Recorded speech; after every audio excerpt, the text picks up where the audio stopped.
Cool. Okie dokie. Let's see. Thank you.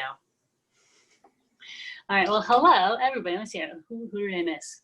I mean, Jason's here. Sarah Ellen Kaiser's here. Hello. Ron's here. Dina's here. Boone. Ruben. People are still coming in. Admit. I feel so powerful. Admit you to the room. And not admit other people. That'd be mean. I wouldn't do that. Unless they were Nazis. We had that one happen one time. One time. Get Nazis one time. Just ruined everything. Is everybody muted? I love you all, but we do have to start with the mute, only just because there's a good number of folks here, which is very exciting. Okay. So, yeah, I think that's everybody. Welcome. Welcome to part 2 of 3 of stuff you never learned in Hebrew school, whether you didn't grow up Jewish, so you never went to Hebrew school, which is good because you never learned to hate Hebrew school, which is important, or whether you went to Hebrew school like myself, which just can't possibly cover everything. You cannot become Jewish or get any good basic Jewish knowledge under you really in like 2 to 4 hours a week. It's impossible. Can't cover it all. And even if you had a Jewish day school education, it's you know, it's kiddie school, and there's just some stuff you kind of have to learn as an adult. So when Jennifer was like, Sarah, you need to make a course, I was like, I'm going to teach fun stuff for grown-ups. Last time we talked about demons, because I never learned about demons when I was in you know, Hebrew school as a child, but there was Sarah's like and today we're going to cover multiple kinds of genders that I definitely did not learn about, because I don't know about you, but when I was a kid growing up in Hebrew school, so I think it's the same is true for day school, and pretty much a lot of religions too teach that there is male and there's female, and you get this kind of mind space of like, oh, well, like the traditional Jewish view is that there's male and then there's female. And I definitely thought that up until I was like thoroughly an adult, and then realized that that's not entirely true or accurate. So we're going to look a little bit at Torah, and we're going to look at some Mishnah, Gemara a little bit later, because it all just kind of builds on itself, and I'm really excited. If you have, I'm going to ask you like other questions, et cetera. You just have to unmute yourself, please, because I'm not going to see everyone's faces. It's kind of like a 2-screen thing going on right now, so I might not see you waving your hand back and forth. So you can just kind of like unmute yourself, or I'll try to, you know, scroll through and see for any questions. Questions before we get started about gender beyond the binary, according to our very ancient and very wise texts and rabbis. Cool, let's jump in. Let's do a, oh gosh, share screen. Just me, not you. And let's go to, okie dokie. So, if you can hear me, make some kind of motion in your camera so I know that you can still hear. Okay, that one, everyone's so excited. Stuff you never learned in Hebrew school, multiple genders in Jewish texts. Let's get crack-a-lackin'. There's no better place to start than in the beginning. So let's start by looking at one of the creation of humanity stories. Now, if I'm going to ask you, first of all, tell me how the first person, man was created. What's the story you learned? Someone unmute themselves and tell me. Adam and Eve. Adam and Eve. And so how was that, how was that created? How were they created? Of the earth. Right, so like, yeah.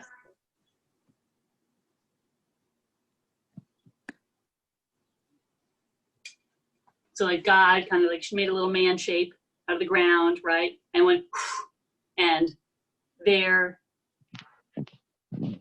was a person. Eve was taken from the rib of Adam.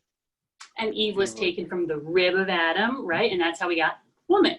That's the second story. There are 2 stories of how people came to being, and that is the second story. It's not the first story. That's not the story that comes up when we're going through the order of the days of creation. Like on the first day, there was light, and the next day, and we have the sun and the sky, and the moon, and the stars, and land, and water, and animals, and plants, and bugs, and blah, blah, blah. In that, the 7 days of creation story, this is the story, the one you're seeing in front of you, is how Adam was created. So Boone, you're already there. So why don't you read for us that first line of Genesis in English, unless you really want to do the Hebrew. And God said, let us make a human being in our image, after our likeness. They shall rule the fish of the sea, the birds of the sky, the cattle, the whole earth, and all the creeping things that creep on earth. Perfect. So we're going to have to do a little bit of looking at this Hebrew real quick, but I will walk y'all through it. It says, Vayomer Elohim.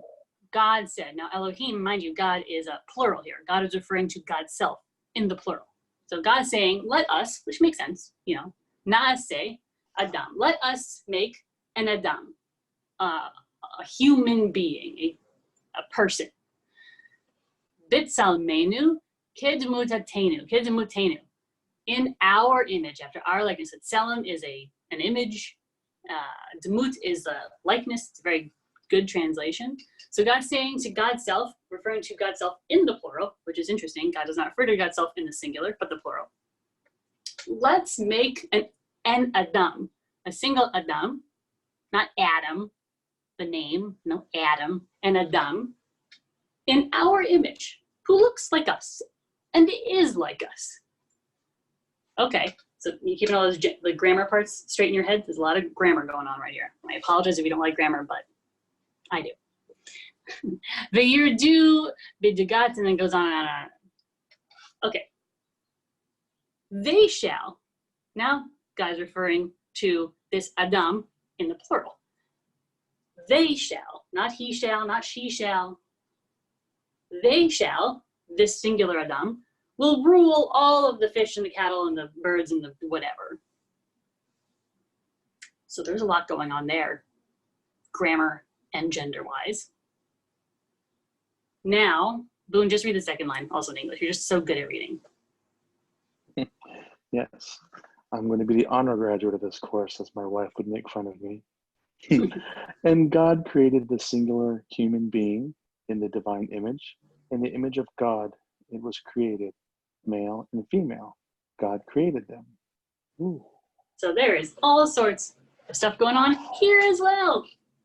Again, this isn't me being some like crazy woman rabbi who went to school in California and is only a conservative rabbi. And so, no, this is literally the Torah text. I am showing you Torah text with a translation, but so you can see the number and the gender as it goes across.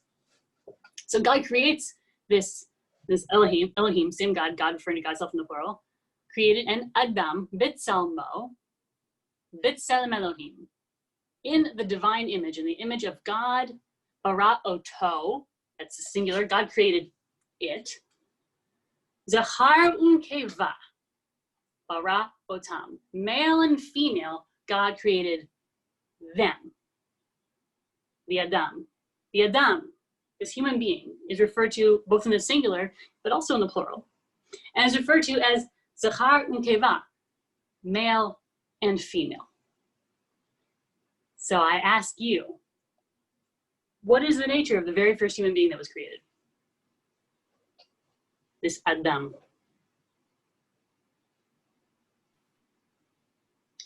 Thoughts? You have to mute yourselves. Pat? Oh, like SNL? Hermaphroditic? Oh, interesting. Funny you should mention that. That's what you get for volunteering. Read for me, please. In Breshit Rabbah, this is Midrash on Genesis. There's Midrash on everything and almost everything in Tanakh. There's Midrash on all the books of the Torah. There's also Midrash on Tehillim. There's Midrash on Song of Songs, Midrash on Esther and Ruth, all sorts of Midrash, which is stories that rabbis tell to kind of, as we said in rabbinical school, to fill in the white spaces between all the black lettering. flesh it out a little bit, so to speak. So Jason, please read Bereshit Rabbah, Genesis Rabbah, in English. Never answering a question again. Said Never Rabbi, answered. said Rabbi Yirmiyah ben Elazar, in the hour when the Holy One created the first human being, that being was created as an androgynous. As it is said, male and female, God created them. So here we have the rabbis. You see Rabbi Yirmiyah ben Elazar saying, well, yeah, in that specific time, and quotes the Bereshit later, so we know that's the time that he's talking about, when the Holy One created this Adam, this first human being, Adam HaRishon, that was created as an androgynous. And you can see that I made it bold in the Hebrew, so you can kind of, I mean, it's not, clearly isn't actually originally Hebrew because it doesn't look or sound at all like Hebrew. And it sounds a lot like another word you might be familiar with, could be androgynous or androgyny. And a lot of times, and if you ever like look this up or you see anything about it, a lot of people translate androgynous as hermaphrodite. So that's kind of why what you're saying, it makes sense, Jason. It's not entirely incorrect. I just don't think that really, because the rabbis, clearly they saw that the lines we saw in the Torah previous, and they see, okay, we've got this male and female human being, and they didn't look at it and go like, well, that's weird and wrong and clearly not true, and it's a metaphor. They didn't think it was a metaphor. Clearly they didn't think it was a metaphor. They clearly thought, oh no, that's because there is an androgynous. There is a being, a human being that is both male and female, which I find fascinating. Because they have this, the knowledge they have from Torah, they know how Torah works, but they also know how the world works, at least a little bit. Their knowledge of, anatomy was not fabulous. Again, like I said last time in our last class, you should really see the things that they write about women's anatomy. They knew nothing. But they did also know that there's all sorts of folks in the world, and what they saw in the Torah reflected what they knew to be true in life, which is there's lots of different kinds of people, and they've got lots of thoughts on them. So question, yes, that word androgynous that you bolded, that's actually what the Bereshit Rabbah, that's what he wrote, and that's the Midrash. So he invented, or that word was around back then, and we adapted it to English. I would say, I don't think English pulled it from, I don't think the English is comes from the Hebrew per se. I think it's that, it's like, Jews have always lived around other people, and we pick up stuff from other people. And so it's interesting, and this is this whole lesson became very unwieldy when I was trying to incorporate everything, but that's what I do because I'm a rabbi and I want to include everything. But if you kind of compare the Aristotelian Neoplatonic conception of gender with how the rabbis were thinking about gender, and if you compare them on anything, like the Greeks with the rabbis on anything, it's interesting to see how they converge and also how they differ. And I think here's an example of clearly a convergence of the rabbis knew what their counterparts in other places were talking about. And they're like, oh yeah, androgynous, clearly. And you can also see that it's in the word itself. It's not Hebrew. It doesn't sound or look or act like any other word, even in that line. So I think it's more just they were melding and bouncing off of other people in the same area. We're a cosmopolitan people, ultimately. Thoughts, questions, feelings about the first human being that ever existed, apparently being neither male nor female? Rabbi Fort. Please. Are there any other ancient religions that had this male and female type God? Was that a common thing? Because all ideas didn't come directly from Judaism necessarily.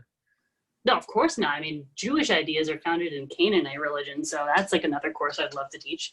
I'm not an expert on all ancient religions ever, and I don't want to purport to be, Was this a common mysticism or deity? It definitely, you do see this in other religions. And I don't want to name things and be wrong, but I have studied, I think even just in rabbinical school, other ancient religions pagan religions that tend to have this idea of a god that is both male and female. You do see that. If anyone knows them specifically, feel free to like volunteer that, because I'm not remembering off the top of my head. I want to see Zoroastrianism has some stuff like that. And our rabbis also kind of like do run into Zoroastrians in their time, and they still exist today, which is also kind of cool. I'd have to look it up and like find the specific examples. But yes, there are other people who believe, but they're not talking about, well, they're not talking specifically about God here. They're talking about the first person. Though there are scholars, and I've read works by scholars who write this, they say that the way that the Torah is framing people and how we talk about people, because remember, people, as we just saw, were created in the image of God. God says, I'm creating this Adam to be like us. So there is obviously an essence of God that is both masculine and feminine, and it is plural, but sometimes also singular, but also plural. So it is also God, even though we're focusing on the human beings part. Yeah, think about this. Thanks. It's cool. Let's get back to, let's see. My screen sharing again. My stop screen sharing. Let's go back. Let's go back. I promise I'm a millennial and I know what I'm doing. Okay.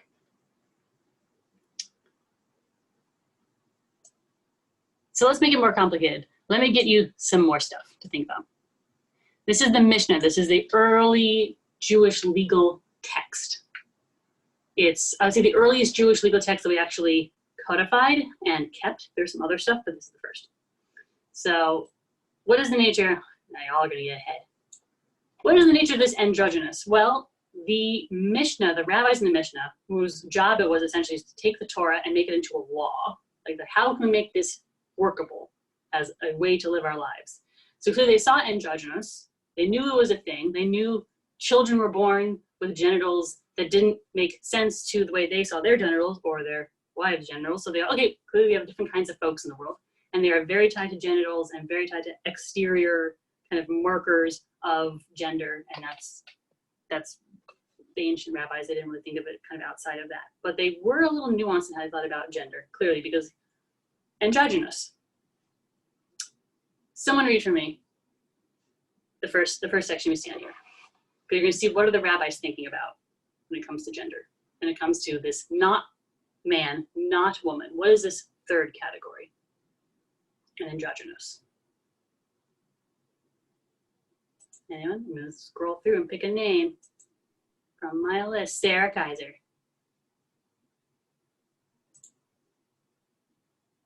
Oh, hold on. You were. Oops. Do you want me to read the nature of the tum-tum and androgynous? Yeah. We'll start with this one first. Okay. The androgynous is in some ways like men, and in other ways like women. In other ways, they are like men and women, and in others, like neither men nor women. I know. It's a lot. They're introducing this whole section of thought. So this is, again, early Jewish legal writing. So this is the rabbis who are saying to themselves, how do we make the Torah functional in the world? How do we live this stuff? Because there's lots of great stuff in the Torah. Keep Shabbat, great. But it doesn't say how to keep Shabbat. So the rabbis, starting kind of with the Mishnah, flesh that out. Well, Shabbat means da-da-da-da-da.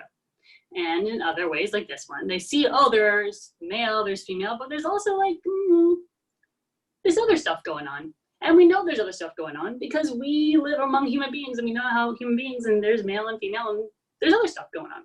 So they need to spell it out and they need to figure out legally what are the implications. Not in a, this is bad, this is good. They don't go into a judgment call about it, but they have to figure out how do we make our ritualistic life and our legalistic life make sense with what we know about gender. So they have this third category now, an androgynous, that we have already learned about. And in some ways, the rabbis say, an androgynous is like men, and in some ways, an androgynous is like women, and in some ways, it is like both. And in other ways, it's like neither, which I think is really cool. Let's go. Say, keep going. In what ways is an androgynous like men? They cause impurity with white discharge like men. dress like men, can take a wife but not be taken as a wife like men. They may not be secluded with women like men, and they must perform all the commandments of the Torah like men. Okay, so there are the ellipses are because this was much longer, and I had to just kind of make it.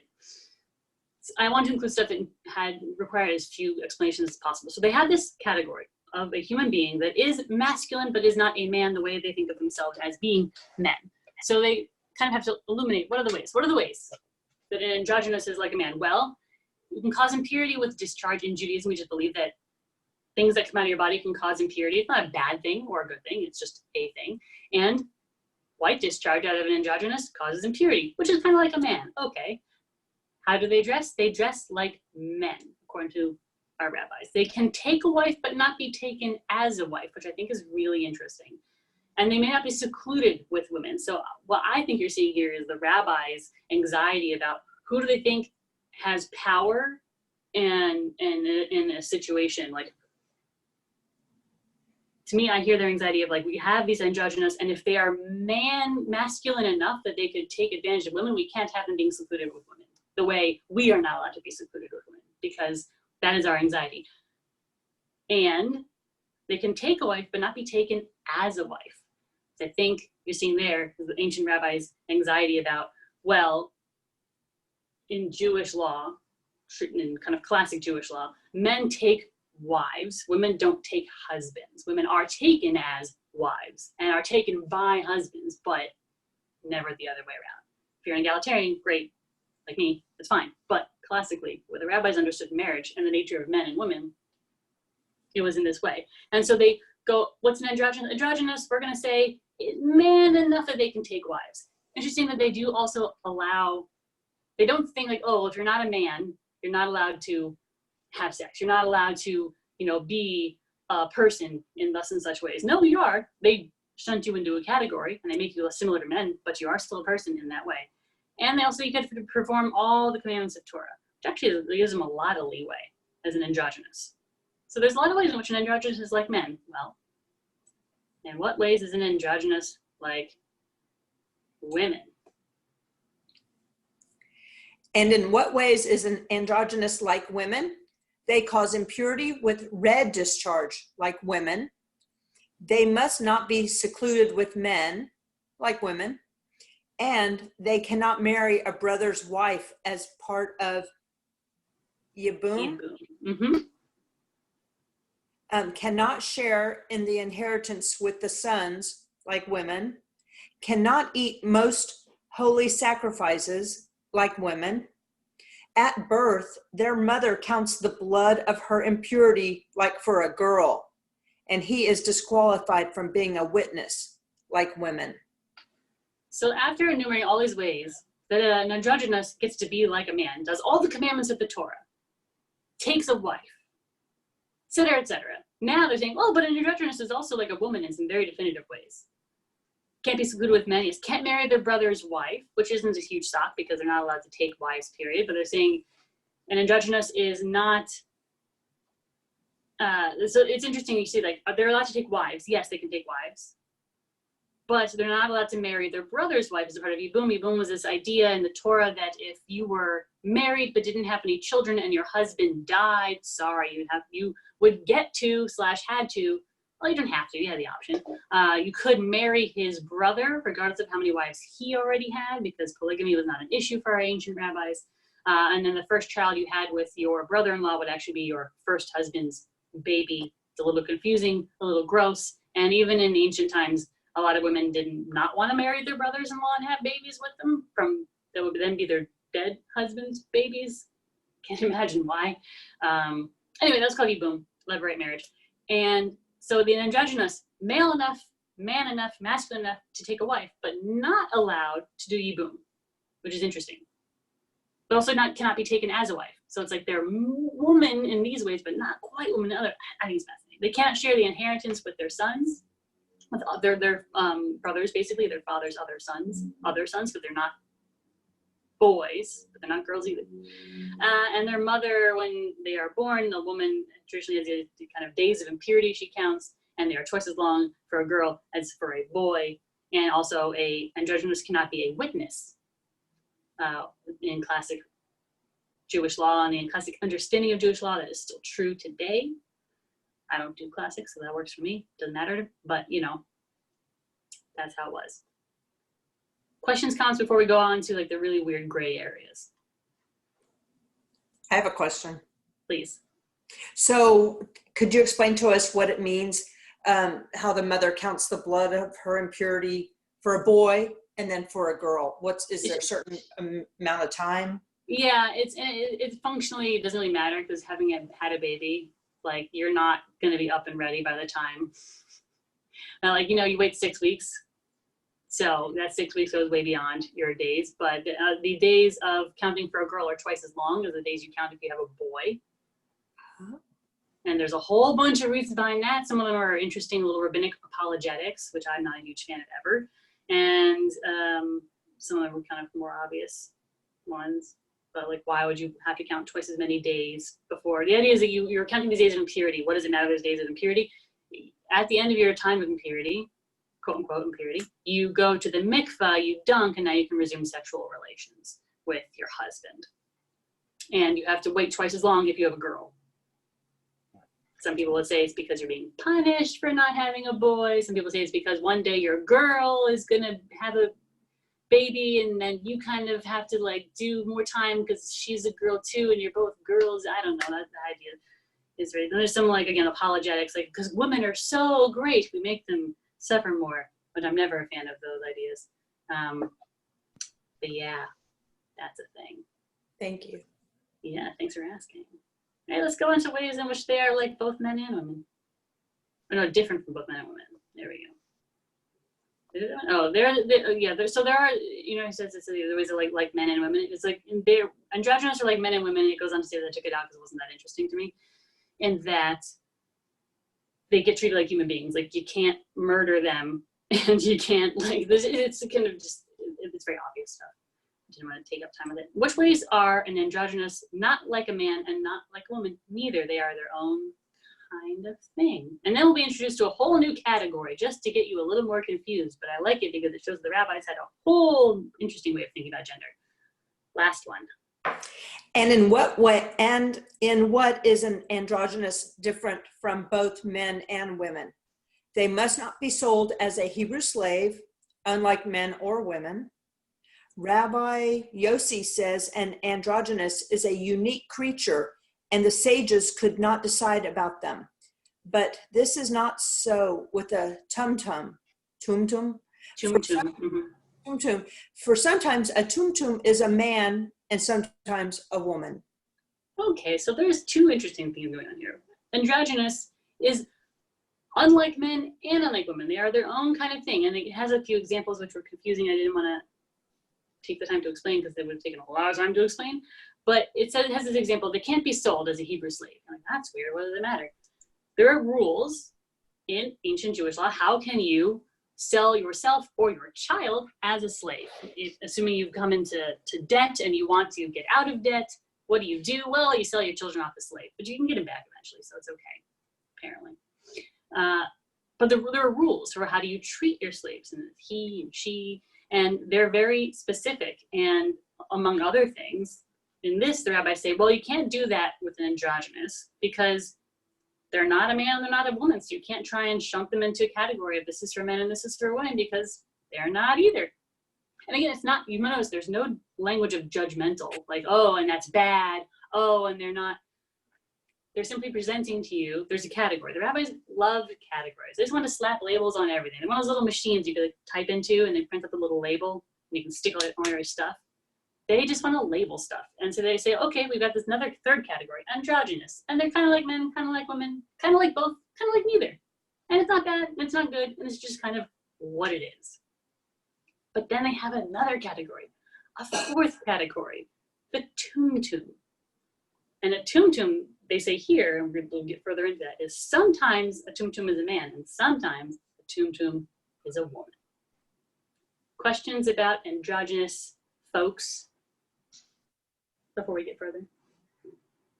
We think that these actually, I mean, they were just kind of mistaken, right, on our modern I mean, I'm viewing with our modern lens, right? That red and white discharges and things like that, you know, that Well, kind of same. I mean, maybe your wife can tell you about the red discharge that she experiences. Yeah. No, but I mean, like, yeah. And I mean, you're married, so, you know, white discharge, men, Yeah. you figure that part out on your own. But the same person, yeah, that's pretty interesting. Also, there's, I mean, I didn't get it. I really had to try to keep it tight because I feel like last time I was like rushing through all this stuff. But the rabbis talk in a separate section about circumcision. We're very big on circumcision in Judaism. Girls, not circumcised, no penis. Boys, penis, are circumcised. Well, then the rabbis ask, well, what about when we're not sure? And that sounds maybe weird, but now having been a rabbi for a couple of years and having parents come to me and be like, hey, rabbi, this is our situation. There's lots of different kinds of folks with lots of different kinds of junk. And the rabbis knew that because they talk about, well, what do we do when we're not sure? How do we know? What if the penis looks this way? What if there's this thing that is supposed to be there in our minds, but this thing that is maybe not supposed to be there is there, or maybe it's missing something. They knew that there were different kinds of configurations to the human body, and they clearly were trying to deal with it in a practical way. What do we do? Rabbi, please. What does the Gemara say? So if we talk about this is like Talmudic, is there a difference between the Babylonian Talmud and the other Talmud, right? The perspectives on this? Or Yerushalmi. Yeah, the Palestinian, On perspectives specifically on like gender and androgynous. Yeah, or was it too early because they didn't do that? No, it wasn't to Mishnah. Yet. Mishnah predates. So I put the date on here as approximately 200 CE. The Mishnah was coming into its own, started coming to its own around the fall of the temple, first time around. And it really sprung up because how were Jews Jewish when we had a temple? What did we do? We made sacrifices. That's easy. So being a Jew is easy. You don't have to worry about prayers, you're going to shul. You did sacrifices. But then the temple went down and we were like, oh my God. Literally, how do we do Judaism? And the Mishnah, the rabbis, it began to be written down and developed in that time. Right. So it was compiled around the year 200 CE. It definitely started earlier, and I just had to like give it a date, so you had a way to kind of like think about it, because, do I get into Talmud later? Yeah, Talmud, we're gonna see a little bit later, was sort of put together around the year 500 CE, which seems like they never knew each other. Untrue. They did know each other. The guys at the later end, they're all guys, obviously. The guys at the later end of the Mishnah and the earlier end of the Talmud, there's gray area because these are not like dates that it was written down on this date. No, it was developed and it was written and the things were moved around and things were taken out. And the Yerushalmi, we talked about this a little bit last time. There's all sorts of stuff in the Yerushalmi that doesn't even exist in the Bavli because they lived in Babylonia, essentially Iraq. So they didn't need to know these very stringent, weird rules about how do you grow food in Eretz Israel because they didn't live in Eretz Israel. So they didn't care about Eretz Israel. But the rabbis who wrote the Yerushalmi, oh yes, they cared very much. So they definitely differ. I don't know if there's an appreciable difference when it comes to gender, though I would be really interested to see. Okay. Because they definitely do have differences in other things. We saw that last time with the demons. They were like, these guys are crazy over there. It's kind of funny, actually. I have to look it up. Good question. Rabbi, were most of these rules related to actual structural and anatomical, or was it like LBGQ type situation? Great question. Their concept of gender was really on genitalia. It's really how they thought about designation of gender, not in terms of qualities. I would argue that they're actually all over the board on that. But in terms of like how do you designate gender, it was all about genitalia for them. And other stuff they talk about, how do you know, there's categories which I actually didn't include because I didn't think it was relevant, but it's about people who are sterile. And they talk about like, how do you know someone's sterile? Well, a man who's sterile can't grow a beard. No, think that makes sense, but that's what they seem to think. And, you know, I see people, dudes who are like touching their faces right now. You know, or like a woman who's sterile can't grow breasts. I'm like, I don't think that makes a lot of sense, but so yes, that sort of was that thing. But no, in terms of sexuality, which I left out entirely because gender and sexuality are not the same for us or for our rabbis, actually. That's a whole other 3-part course, which I would love to do. But, you know, got like 25 minutes left. So short version of the answer, yeah, all about physical traits, specifically genitalia, but not reproduction. They didn't think that if you could or could not reproduce had any bearing on your gender. It's not that you were not a man if you couldn't reproduce. It's just that you couldn't reproduce. And that was important for them to know. That seems to be the delineation even today when like in public schools and bathrooms, that they seem to default from that criterion to delineate. Right, Yeah. and into like two. It's like you are either male or female, boy or girl. That's right. Based on how you pee. And that's how we're doing it, which is interesting. Though again, like our ancient rabbis did not think there was just male and female and that was it, clearly, because they've introduced a 4th category. And then we also see the Mishnah Zavim, which says, you know, in regard to a tumtum and androgynous, they place upon that person the stringencies for man and the stringencies for woman, which again, to me, says that the rabbis were like, well, what's the worst that happens if you don't follow the rules? Well, the absolute worst thing doesn't happen if you follow the rules in Judaism. Some stuff can get you killed. So the smart thing to the rabbis to do was just to be stringent. And since if we're not sure which one applies to you, and if you are a little bit of both, you probably should just be on the safe side, be stringent in everything. Easy for them to say. That was very interesting. But this is Mishnah. So again, early legal writings. I see among the earliest, we have some other ones. I just ordered another set today because my book budget rolls over in like a week. So I was like, might as well order it today. So Rabbi Sarah, it makes sense about how the scrotum is formed, right? You know, there's that perfect line at the scrotum.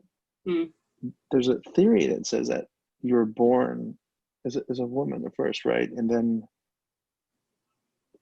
and how the scrotum is formed and you end up becoming a man. I mean, I don't want to sound ill-informed about this, but I could find a medical thing there.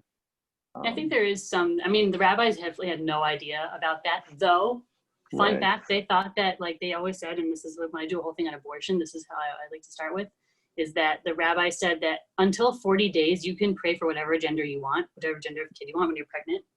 For up to 40 days, you can be like, God, make it a girl. God, they've never said that. God, make it a boy.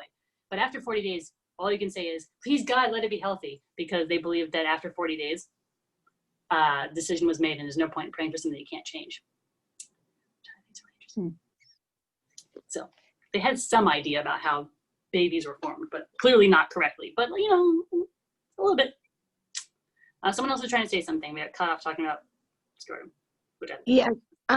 So it sounds like the androgynous is talking more about the rights and permissions allowed to a person who is both man and woman versus a tumtum, which is really focused on restrictions.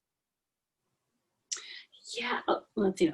I think we're going to get more into that. Hold on to that because you're not wrong. It's a kind of short version, so we can get on to the more details about it. But yeah, the androgynous they saw is like it was a both and a neither. Like there are male qualities and there are female qualities, and there are things that are common to both, and then there's ways in which an androgynous is neither of those. At tumtum, they're going to be restrictive, but I think we're going to see the reason why. So hold on to that. I like that. It's interesting. And it sounds like you just kind of volunteered. We're going to touch on the androgynous again, just quickly. Emily, why don't you read that? Sure. Rabbi Yehuda permits circumcising an androgynous on Shabbat. Rav Shevzi said that Rav Hista said, not with regard to all matters did Rabbi Yehuda say that a hermaphrodite is considered male. It is only with regard to circumcision, as if you say so, that the legal status of a hermaphrodite is that of a man in every sense.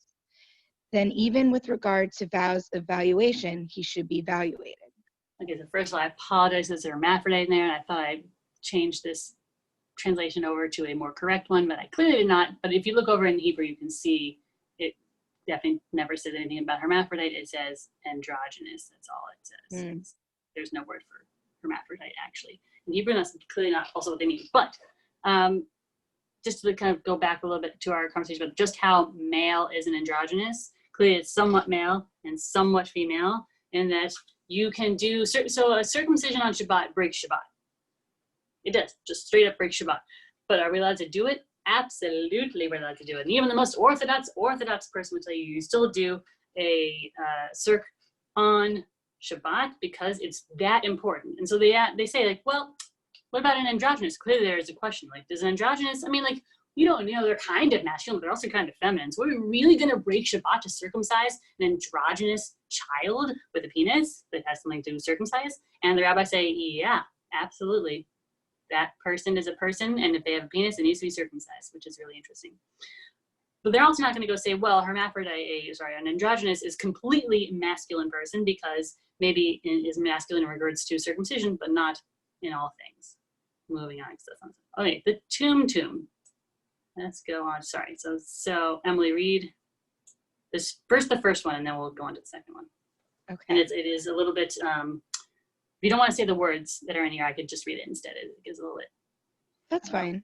Okay. Rabbi Ami says, in the case of a firstborn whose sexual organs are indeterminate, tumtum, and whose skin became perforated so that his genitals were exposed, and he was found to be a male, he does not take a double portion of his father's estate, as is the rule for firstborn sons. He is not considered a firstborn unless he is recognized as a son, i.e. male, from the moment of his coming into being, i.e. his birth. Right, so they're having a discussion about firstborn sons and then kind of what is apportioned to them, because firstborn sons get to take twice as much stuff, basically. It pays to be a firstborn son, not a daughter. Daughters, according to ancient law, don't inherit nothing because you can't actually own anything, according to ancient law, as a woman. And so you couldn't actually inherit anything. But boys could, firstborn boys get even more stuff. So that's very exciting. Rabbi Ali says, like, what if we have a tumtum? And we also learned from this that a tumtum, different from an androgynous, which is male, female, both, and neither. A tumtum is someone where we're just not quite sure. The sexual organs are indeterminate. And the way they phrase it, whose skin became perforated, is the kind of later commentators take that to mean there was some kind of surgery done, like i.e. surgery. And so we found, there it is. Now we know this is actually a man in the way we think about men. It is not a tumtum, this person.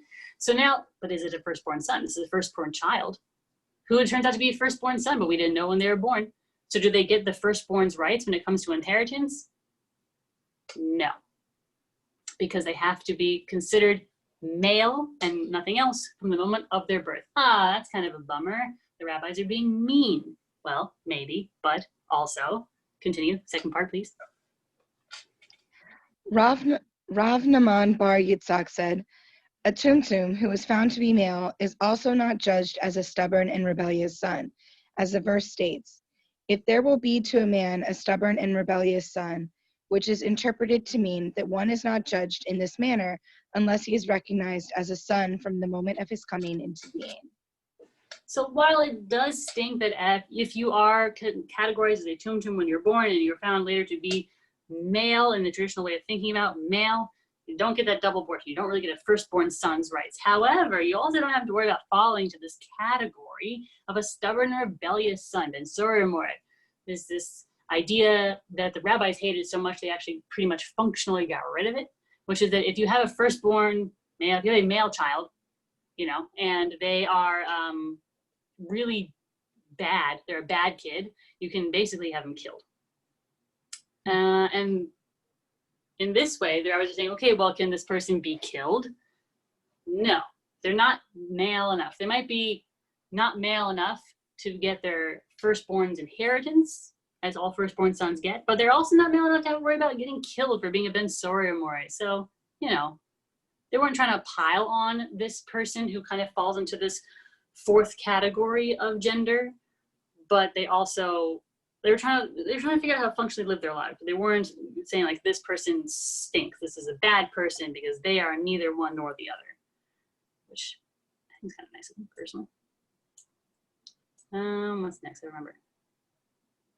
Oh, this is a long one. Okay, we can do this. We can get through it. Questions, thoughts?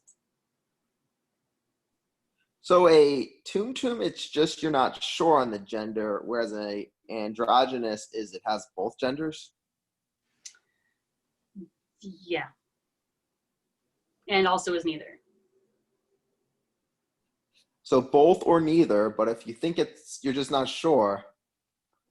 Yeah, there's a tumtum it's kind of, if part of the genitalia is not out the way it would be, generally speaking, and you'd be like, oh, that's a boy, that I see a penis and I see 2 testicles, but there's 1 or 2 of those things that are not where you're used to seeing them, that would be like a tumtum. Androgynous is you're like, I'm like there are both of these qualities, and so we kind of have to say that this person is both male and female, and also as a human being, but also is kind of neither. And if we think about this also in the context, and I don't think you can not think about it in the context of that line from the Torah of what is the nature of the first human being. The first human being is both, but also being like God is neither, because God is both and neither, male and female. Male and female and both and neither. So kind of makes sense in its own kind of a way. Who's next? Who's next to read about?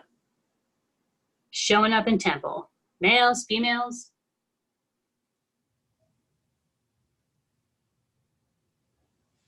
Don't make me call on you. I'll read. Thank you. And the tumtum. Uh-oh. I think you might have muted yourself. Sorry, I muted again. And a tumtum and an androgynous are exempt from the mitzvah of showing up in the temple. The sages taught with regard to the verse, 3 occasions in the year all your males will appear before God. Had the verse simply said males, this would serve to exclude women from this mitzvah. By specifying your males, it comes to exclude a tumtum and an androgynous as well. Okay, so I brought for y'all to see an amud of the Gemara. So a daf is a page, it's got a back and a front, and amud is really just a column, so it's got just a front. This is Chagiga 4a. And I want you to see, I think it's really hard actually to learn kind of the way we were just previously learning, where you're only seeing snippets, because the rabbis didn't think about this in snippets. They had conversations, and the Mishnah and the Gemara and the Talmud are recordings of the conversations that they had, which they sometimes think about something else, and someone's like, yo, it reminds me of this other thing. They go on a long tangent, and they come back, hopefully. So I want you to see this conversation they're having about gender, both male and female, and then outside of that binary, because I think it's just interesting to see it, and I think it's a more authentic and accurate way of learning Gemaras when you don't learn tidbits and snippets, but you actually learn a section. And if I had my way, we could actually learn it in the original. I love teaching text in the original, even if you're like, I don't know Hebrew, I don't know Aramaic, you can still learn in the original. But that's a whole other class that Jennifer hasn't bullied me into teaching yet, so maybe another time. I can't see if she's laughing, but I'm gonna assume she is. So, a tumtum and an androgynous. We have this mitzvah of showing up in the temple. The sages teach, and we can see there are 3 occasions during the year. All your males have to appear before God. What are we talking about here? We're talking about the Shalosh Regalim, the 3 holidays, pilgrimage holidays, where you have to leave wherever the heck it is you live, and you have to go to the temple in Jerusalem and bring specific sacrifices. By the point of the Talmud and Chagiga, it's an intellectual exercise, because they don't have it anyway. But they still want to talk about it, and they're learning things from it, which is important. So they see this line in Shemot, in Exodus. 3 occasions, Shalosh Regalim, all your males will appear before God. Your males. And they say, what does that mean? Your males. Like, well, if it just said males have to appear, then they would have said that to mean that, obviously not women. Women don't have to go. But because it says your males, the Talmud is saying, it means not a tumtum or an androgynous. Why? Because they are not as male as men. Interesting. The Gemara is going to argue with itself now, which is always fun to see. Continue, please. Could you scroll up just a tiny bit? I can't see the last line on mine. Thanks. Mm-hmm. Mar said, males is said to exclude women. The Gemara asks, why do I need a verse for this halakha? After all, the obligation of appearance on a festival is a positive, time-bound mitzvah, and women are exempt from any positive, time-bound mitzvah. Right. So, Mars not saying, well, yeah, okay, males would exclude women. The Gemara says, well, like, hold on. And when you see that it says the Gemara asks, it means that, imagine, again, this is a room full of guys, and they're all learning together, and one guy says, well, I think this. And then everyone else is like, whoa, whoa, whoa, whoa. When the Gemara asks, it means, imagine a bunch of, like, old guys in robes saying, like, oh, hey, but why would you need a verse at all? Why would the Torah need to say this? 3 occasions in the year, all your mouths will appear before God. Why would Torah need to say this if it meant to exclude women? Because isn't it obvious that it would be excluding women? Because women are always excluded from any, and this is not even true. It's not even true. It's not even true, like, according to the classical read of the text.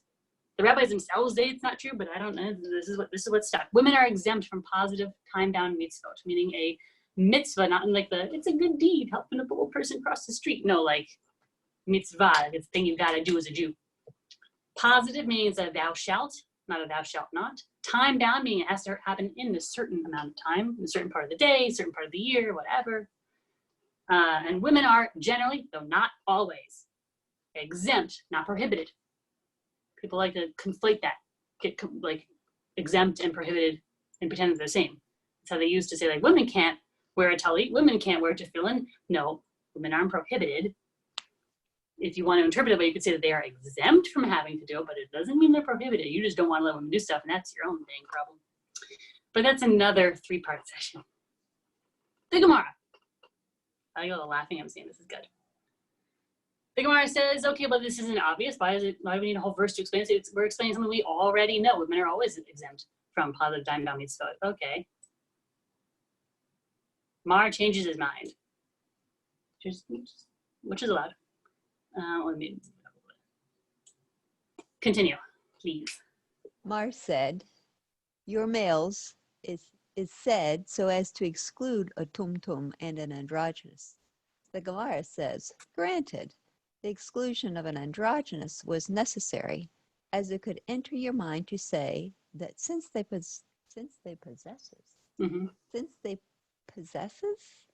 aspect of masculinity, i.e. has a male sexual organ, they should be obligated like a man.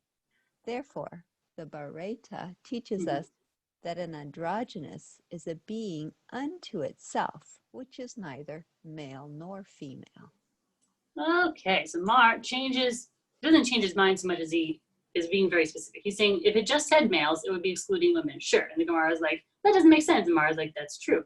It says your males, so as to exclude the tumtum and the androgynous. Okay, so the Gemara is going to say, well, yeah, that seems fair. Because an androgynous, you have to exclude an androgynous. That seems necessary because an androgynous, now this gives us another clue as to what did the rabbis believe was a qualifying aspect of an androgynous person, is that they have an aspect of masculinity. Now, I have to be very honest, everything that you see that's bolded is a translation of the text here on the side, the Aramaic. And it is Aramaic, not Hebrew.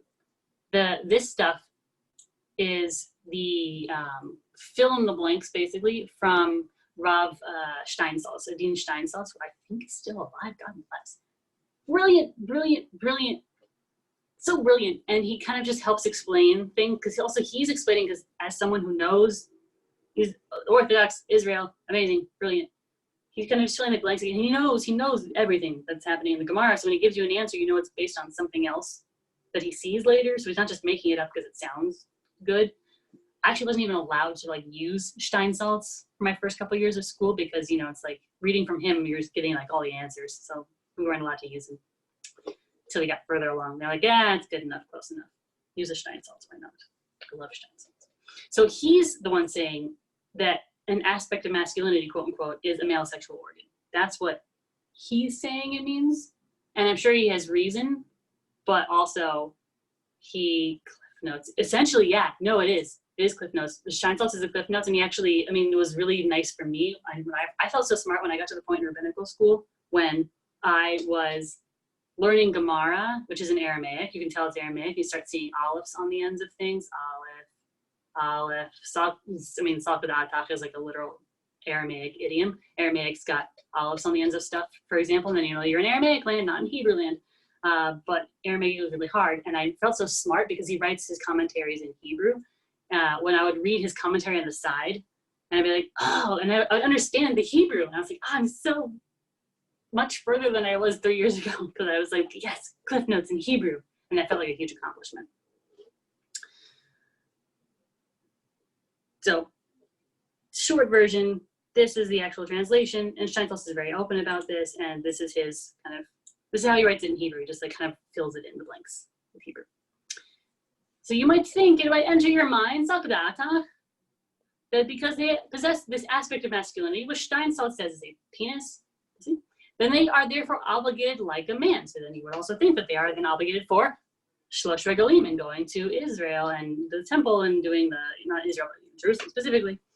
Therefore, this Baraita is kind of like a extra Mishnaic teaching, I would say, teaches us that an androgynous is a being unto itself, which is neither male nor female. They are underlining, the rabbis here are underlining the fact that there is a gender concept that is beyond the binary. There is male and there is female, sure, but then there's also this category of androgynous, which is not male and not female, and it is a being unto itself. It's not the first time we've seen that either, and that's not an accident. I think we have one more little bit with the, yes, the tumtum. Last one. However, as the status of a tumtum who lacks complete definitive external sexual organs as a halachic uncertainty is a verse necessary to exclude an uncertainty. I need to reread that. Yeah, I know, there's a lot of adjectives in there. However, as the status of a tumtum who lacks complete definitive external sexual organs is a halachic uncertainty is a verse necessary to exclude an uncertainty. Wait, so yeah, that's a good place to pause actually. So the Gemara is asking, okay, fine. For an androgynous, yes, you need to be specific because you might think, oh, an androgynous, they have a penis, but we know that they're not really a man, and the way we think about men, they're another category, so fine. But then a tumtum, what does a tumtum have to do with this? Because a tumtum lacks complete, meaning a tumtum is a person who does not have any complete set of sexual organs. Definitive, meaning we can look at me, that's penis, that's scrotum, that's vagina. Tumtum is kind of outside of that somewhere. And external sexual organs, because they give us the example already. It's like, what if you had some kind of surgery and then went, oh my gosh, and this, again, this is not a weird thing that happens or didn't happen. They're like, if you read accounts, right now accounts of children who are born and they're intersex, and parents, this isn't, I think that they kind of get parents away from that now, but up until a few decades ago, the doctors would tell parents, okay, well, choose, like, your child has, like, they're basically a girl. Do you want us to, like, get rid of, like, whatever's, penis, like, on there? Or, like, oh, well, like, they're basically a boy. Do you want us to, like, do get rid of those ovaries? Because, again, this is not an uncommon thing. Children, a very sizable percentage of babies are born intersex, and there's a whole spectrum to what that means. And what the ancient rabbis experienced is the same thing. They're experiencing the same amount of intersex children as we do. And this is how they were trying to deal with it, which is interesting. So, tumtum, the external sexual definitive complete set of organs is they don't have those. And it's a halachic uncertainty. So we're not sure, the rabbis are saying. They're saying we are not sure. Is a verse necessary to exclude an uncertainty? So what they're saying now is, okay, but like, why do we need a verse? Why is the Torah wasting the time on a verse that excludes an uncertainty. This is a minority of people this applies to. Tumtum, most people are male or female. Maybe there's some androgynous, but tumtum, it's who knows? And they're a small percentage of people, they're saying, and we don't even know really what to do with them. Is it really necessary? Does the Torah, and thus do we, really need to take the time to think about what do we do with this category of gender? Continue from where it says, Abaye, please. Abaye said, it is referring to a case when the testicles of a tumtum are on the outside, although his penis is not visible. The verse teaches that this tumtum is not obligated in the mitzvah of showing up, despite the fact that he is certainly male. The point? He has Sorry, yes. no penis. Okay, but just the testicles. Right. They're saying we're seeing testicles, but we're not seeing a penis. And we know that boy babies tend to have all those things, all three of those things, and we're not seeing them. What I think is the most kind of revolutionary about this is not the fact that they go like, well, you're not boy enough for this, so we're going to say, okay, you're not obligated to do this mitzvah. You have a penis, but you're going to be obligated like a woman, even though you have the parts of a man, which is interesting, actually. That is literally what they're saying. Well, you have the parts of a man, but we're going to treat you obligated like a woman. So there's a person who's okay to have kind of this intergender space. That's interesting. But would it be treated like a woman or as a not male? They would be treated as as we already see, when it comes to being obligated to having the mitzvah of, and by that, obligated doesn't mean you can't not do it, just means you don't have the obligation. You can do it if you want to. Oh, right. Then you don't have the obligation to make the pilgrimage to Jerusalem for the Shlosh Regalim, for the 3 holidays, Pesach, Sukkot, Shavuot, to do the sacrifices in the temple up there, saying that you're not obligated. You're not enough of a man to be obligated in that way, even though you have the parts. So in that sense, that you are like a woman who is not obligated. Right, okay. What I think, and I think this would have everybody in the community known that person's status?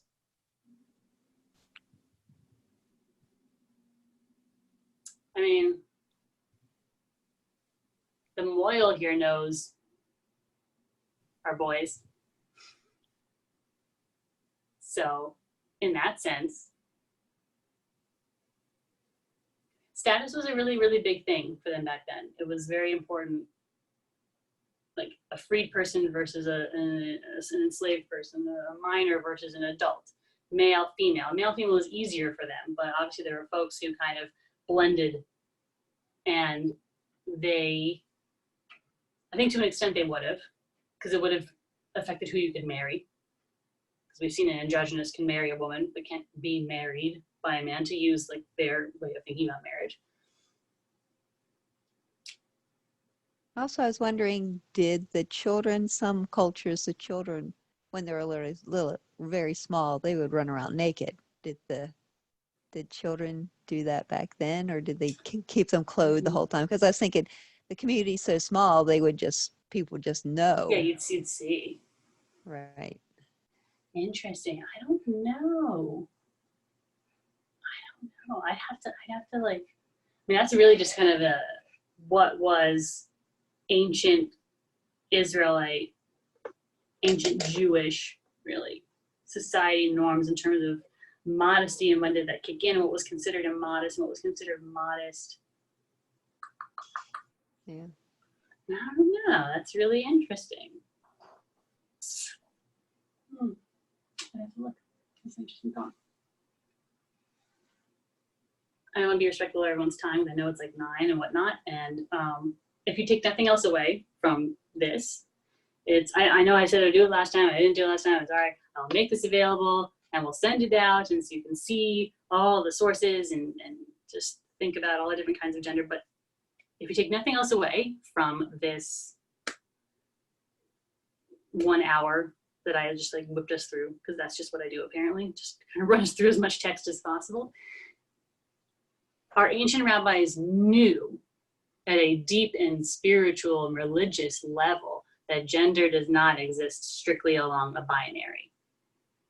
From the very first chapter of the Torah in Bereshit, they knew, and they didn't say it was a metaphor. They said this is literally, there is a being, the first being that is male and is also female.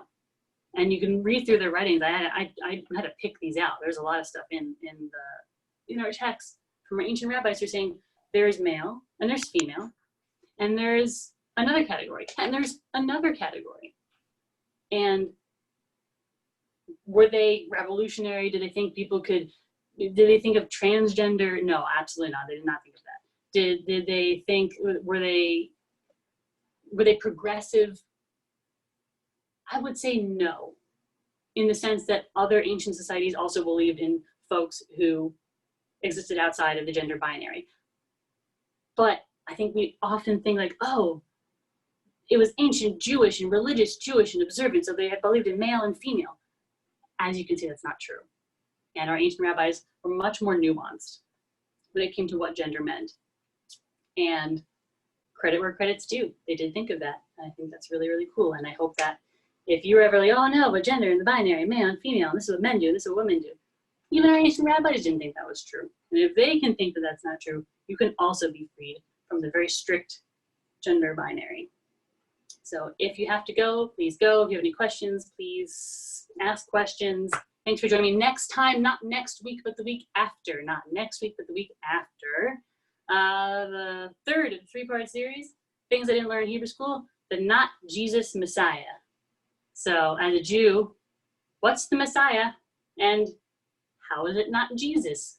Because it's not Jesus for us, no disrespect for those for whom it is. For us, it is not. So how did we get there? Because I certainly know nothing about the Messiah when I was in Hebrew school. Wrote my entire rabbinic thesis on it, but not Hebrew school. So stay if you have questions. If not, bye. I have a question. Please. Elohim. Who are they? Some people say that when in the creation story, it's God's talking to the angels, which maybe, and if you want to be one of those people who thinks that of Elohim as God is kind of talking about other manifestations of God's self, then sure, that makes sense. But Elohim, Hashem is a very modern name for God. It's not even really a name for God, but it's kind of like a more modern thing. Like the names for God as they appear in the Torah, like Elohim and the pronunciation of Yod-Heh-Vav-Heh, those mean different things. Like God is different ways of being God in the Torah depending on the name that God's using. That's true. And like even when it comes to when God's creating things, God does it sometimes as Elohim, sometimes as Yod-Heh-Vav-Heh. You have to kind of just look and see what kind of God is Yod-Heh-Vav-Heh? What kind of God is Elohim? So that's my non-answer. But for a very good question. So would it be those two? Well, no, Yahweh, or however you said it, and then Elohim, but no, never mind. I'm confused. No, it's well, first of all, it's very confusing. Yeah, so Elohim, which just means like gods. Right, it does mean gods. And doesn't it? I also heard that it was from Aloha. Yeah. Rather than El, because El is a male god and Aloha is a female god. Oh, interesting. That could be a thing. I mean, also if you look at, I don't have an example in here, but the way we spell God's, really the ultimate in God's name, Yod-Heh-Vav-Heh, which is it's pronounced, and I don't say this lightly, Adonai, but that's not even how it's said. Adon is Lord. Adoni, my Lord. So in very fancy Hebrew, you would say, Adoni, like my Lord, whatever. So we say Adonai instead of saying Yod-Heh-Vav-Heh because we don't know how to say Yod-Heh-Vav-Heh anymore. And Yod-Heh-Vav-Heh contains the word say for that he. again. And can you say that again? I wish I could like write for you. I can't write anything for you. Yud, which is the Hebrew letter Yud, Hey, Hey, Vav, Hey. Oh, okay. And that's where they got Yahweh and Yehoda Yeah, and and all because they're that trying to pronounce it, and it's in just different wrong. ways. It's just, I mean, Okay. it's wrong in the sense that it's not grammatically correct. That's my nice way of saying it. Ah, But if you take yeah. the letters of Yod Hey Vav Hey, which Yod, is Hey, impronounceable, Vav, Hey. you can't do it. You can't pronounce it. But it's the word for he and the word for she combined. Ah, really? Yes, That's cool. it is really cool. And I think there are, I mean, again, this lesson could have been its own three-parter, but there are instances in Torah where it should say like she, but it says he. Like there are parts where Eve is referred to as a he, like as a man, like him, he, him. And it's clearly not an accident, but none of our ancient commentators talk about it, which I don't know why, because it's so crazy. Why would Eve be a he? Maybe it is Adam and Steve. So Huh. and Wow. it's very fascinating. And there's other parts, like I think Rebecca, they use the Torah refers to her as basically a young man, not a young woman, which I find fascinating. And they never talked about that in the Midrash or anything. Not the Eve one, I know they didn't. I looked. Then referring to her as like a not. I read this theory that basically it was purposeful, that they're trying because as you pointed out, there's an idea that like the first human being is supposed to be a reflection of God. So in a way, that when we learn about people, we're also learning about God. And if people are both male and female, then God is both male and female. Mm-hmm. And so the switching up of pronouns for people is like kind of a reminder that, and we do this all the time. God is he, but just like that's not. God isn't a man. God doesn't have a penis. God doesn't have any parts. God is really like the first human being in the sense that God has both masculine and feminine qualities. Should be and they. Yeah, and like, and the idea that people say like, oh, they. I can't use they to refer to a person. I'm like, well, God literally refers to the first human being in the Torah as they. So I'm pretty sure the very first human being, a singular, we refer to as they. We can refer to anybody as a they. Uh-huh. That makes sense. I like it. I think so. Questions, thoughts, counter sermons, as my homiletics teacher used to say. I know, he's really funny. I can see everybody. Thank you, Rabbi. Hello. Thank you. Oh, thank you. It was wonderful. Yeah, it's very interesting. Were there obligations for rabbis to study embryology to get some of these nuances? Because if you study embryology, you'll see the development of the genitalia, and they overlap kind of a lot depending on what part of the fetus or whatever you want to call it is. I think someone was asking about that earlier, saying about, what about, I think Boone was talking about, like the genitalia are really very similar, and at some point in fetal development, they, generally speaking, though not always, differentiate very clearly. So did they require it? No, but I mean, the rabbis, well, again, I have they a whole had midwives, right? They had the midwives, which we learned. I always I think it's very clear that the rabbis never talked to their wives or to midwives, because women, being the ones who minister to other women when in childbed, we would know. And just when the rabbis are talking about, and if your discharge is blue, I'm like, who are you talking to? Seriously? Yeah. And you could have just asked your wife.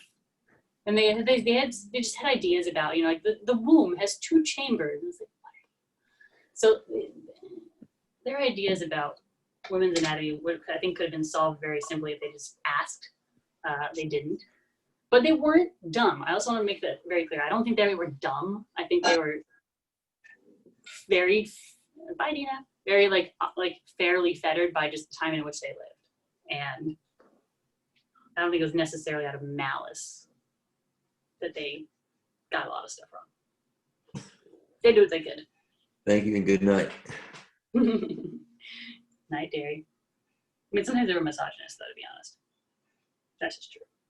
But, no one's perfect. Misogynist, xenophobe, It happened inspired.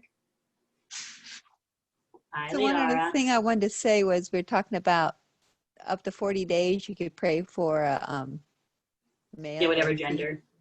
I had a friend who was a nurse who said that she learned that, I don't know what the timing was, but up to a certain point, the fetus is female and then testosterone washes across them. She says it basically gives them brain damage, the way she put it, and then they become male. But maybe that's at 40 days.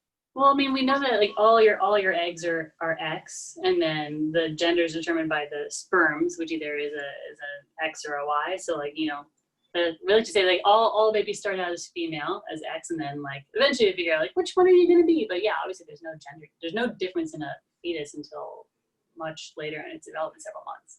Right. They're just babies, which is how I prefer to think about it the whole time. I was like, it's just a baby. And then he came out. And it was a boy. Like, it's a boy. They held him up over the sheet, and I was like, what? Shocked. I had no idea. It's a So surprise. this was wonderful. It was very interesting. Thank you. Thank you Thanks so for coming. It was See you in fun. 2 weeks. See you in 2 weeks. Yes, not next week, but the week after. Good night. Bye, night. Bye-bye. Thank you, everybody. Thank you. Good night. Thank you. Bye, Rochelle. Good night, Rochelle. Good night.